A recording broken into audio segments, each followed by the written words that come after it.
c'est Claire, bienvenue sur ma chaîne. Aujourd'hui on se retrouve dans une nouvelle vidéo pour un 24 heures. Alors d'habitude je fais des 24 heures où je mange comme quelqu'un d'autre, où je fais des 24 heures où je mange un aliment en particulier ou une couleur en particulier. Aujourd'hui on va tout changer, il s'agira d'un 24 heures où je mange comme j'ai l'habitude de manger. En gros c'est un 24 heures dans mon assiette, une journée dans mon assiette.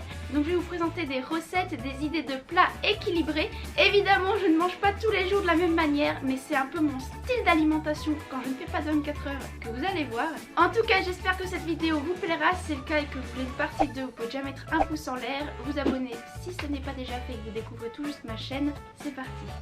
Avant de commencer, je t'informe que tu peux venir me rejoindre sur ma page Instagram FitClaire. J'y partage quotidiennement plein de trucs super cool. Et à partir du moment où tu m'auras rejoint sur Instagram, tu pourras vraiment dire que tu fais partie de la team Claire. Bonne vidéo. Alors ce matin, il n'y aura pas de petit déjeuner, car hormis quand je fais des vidéos 24 heures, je ne prends pas de petit déjeuner en temps normal, je n'en ressens pas le besoin, je n'ai pas faim le matin. Le matin, je me lève, je vais directement à muscu et je prends mon premier repas à midi.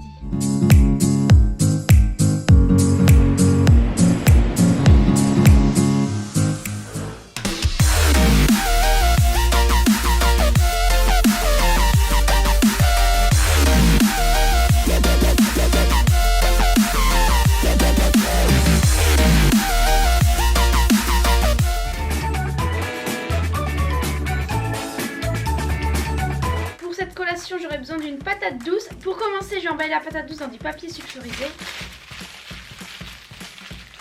Et on va la faire cuire de cette manière au micro-ondes. Pendant que la patate douce cuit, je vais préparer la farce. Dans un bol, je vais mettre du thon. J'ajoute du fromage, des oignons coupés en petits dés, de l'ail que j'ai également coupé en tout petits morceaux et du persil. Et maintenant, on va tout mélanger. Et voilà, je viens de sortir la patate douce du micro-ondes, on voit qu'elle est bien cuite puisqu'elle est toute molle. Je mets la patate douce dans l'assiette et je vais l'entailler en deux. Et il ne reste plus qu'à venir la farcir avec la farce qu'on a préparée juste avant.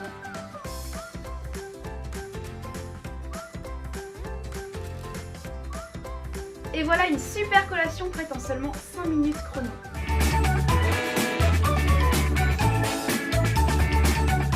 Repas de midi, c'est une invention tout droit sortie de ma tête. Vous aurez besoin de courgettes, de saucisses ou de merguez. Ça, ce sont les ingrédients principaux. Après, vous pourrez agrémenter avec tout ce que vous voulez. Alors, la première étape, ça va être d'ouvrir la courgette. Donc, en gros, il va falloir faire une entaille dans la courgette comme ceci. Ça, on n'en a pas besoin, mais on va quand même le faire cuire de côté. Et c'est ça qui nous intéresse. Maintenant, on va prendre la merguez, on va l'entailler un tout petit peu, voilà, et on va tout simplement, c'est super simple, je vous l'ai dit, la placer à l'intérieur de la courgette. Si la merguez se déforme, c'est pas grave du tout, voilà, et on obtient une courgette farcie à la merguez, tout simplement. Bon, elle est bien déformée la merguez, mais c'est pas grave, c'est rentré. Et maintenant, on fait exactement la même chose avec la deuxième. On rentre la merguez à l'intérieur de la courgette. Alors si je l'entaille, c'est tout simplement pour pouvoir la rentrer beaucoup plus facilement, puisque quand on l'entaille, elle va pas garder sa forme cylindrique. Et voilà, celle-ci je trouve que je l'ai super bien faite. Maintenant j'ai mis les deux courgettes farcies dans un plat qui passe au four. Je vais tout simplement les assaisonner avec un petit peu d'ail. Ah ouais, là j'en ai mis beaucoup même. J'en ai mis beaucoup, c'est pas grave, moi j'aime l'ail. Et maintenant on va tout simplement enfourner au four le plat pendant environ une demi-heure. J'ai bugué parce que j'étais pas sûre. A few moments later.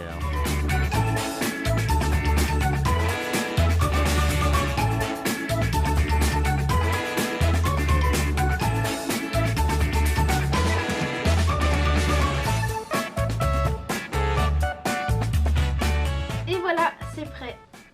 Ça donne vraiment faim ces courgettes farcies à la merguez. C'est parti pour la dégustation. Bon appétit.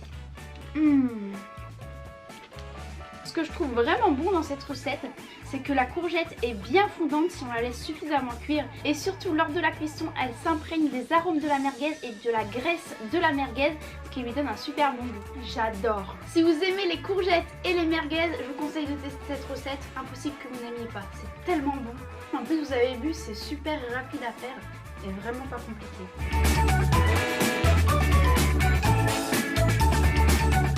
côté, je vais me faire des tartines d'œufs brouillés avec une petite salade tomate-oignon. Là, on va commencer par faire l'œuf brouillé. Je vais casser un œuf à la poêle avec de l'huile de colza. Il faut savoir que l'huile de colza, c'est l'une des huiles qui a le meilleur ratio oméga 3, 6, 9. Donc je vais mettre l'huile dans la poêle. Hop, une petite goutte d'huile et je casse l'œuf.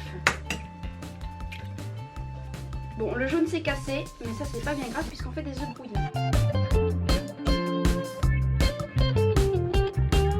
Maintenant, je vais préparer la petite salade tomate-oignon. J'ai coupé en petits dés 2 tomates et un petit peu d'oignon.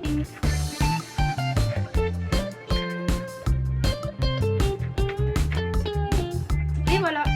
Maintenant, je vais passer au montage de l'assiette. J'ai fait cuire du pain au four un tout petit bout parce que j'en ai pas besoin de plus. Je vais l'ouvrir en deux comme pour faire des tartines. On va le mettre dans l'assiette et on va mettre par-dessus les œufs brouillés. Allez, on va bien disposer les œufs brouillés sur le pain. On va assaisonner avec un peu de sel, un peu de poivre. Et maintenant, on va ajouter la petite salade de tomates et les oignons. Et pour terminer, je vais ciseler du persil sur la salade ainsi que sur la tartine avec les œufs brouillés. Ça rajoute la petite finition, le persil, ça donne un très bon goût à la salade et ça ajoute un peu de couleur verte. On a du rouge, du jaune, du vert, on a toutes les couleurs. C'est vraiment très joli, moi ça me donne trop envie. Pour terminer, je vais juste ajouter un petit peu de sauce salade. Alors je tiens à préciser que j'utilise assez rarement ce genre de sauce. Habituellement, je fais ma propre sauce avec du houmous, donc une sauce à base de pois chiches, de purée de sésame, d'un peu d'ail, de citron. Je mélange tout et le houmous avec la salade tomate-oignon, je vous assure, c'est juste une tuerie. Je vous conseille d'essayer.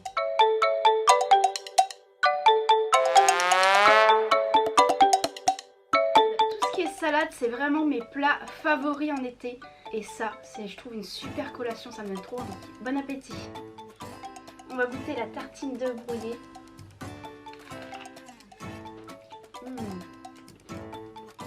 C'est bon. Il manquerait juste un peu de fromage. J'aurais dû mettre du fromage tartiné avant de mettre les œufs. J'y ai pas pensé, j'en avais, mais là en goûtant, je me dis que ça aurait été encore meilleur. Les tomates avec les oignons crus et le persil, c'est un mélange qui va super bien ensemble, c'est vraiment excellent. Je vais essayer de tout goûter ensemble, je sens que je vais faire une catastrophe. Trop bon, un délice. Est-ce que vous avez constaté les quantités en termes de volume? Ça n'a rien à voir avec 2 biscuits, avec ce genre de salade pour le goûter, je peux vous assurer que je tiens jusqu'au soir sans problème.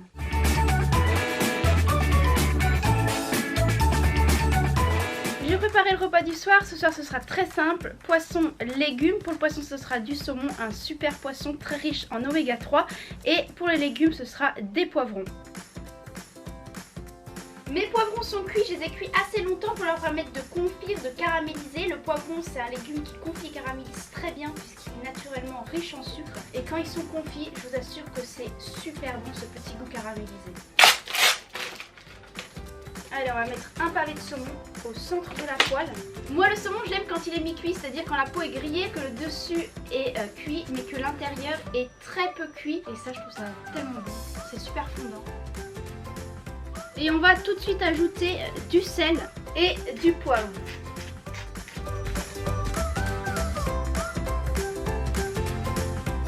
Voilà mon assiette. Alors ok, j'avoue, c'est pas beau.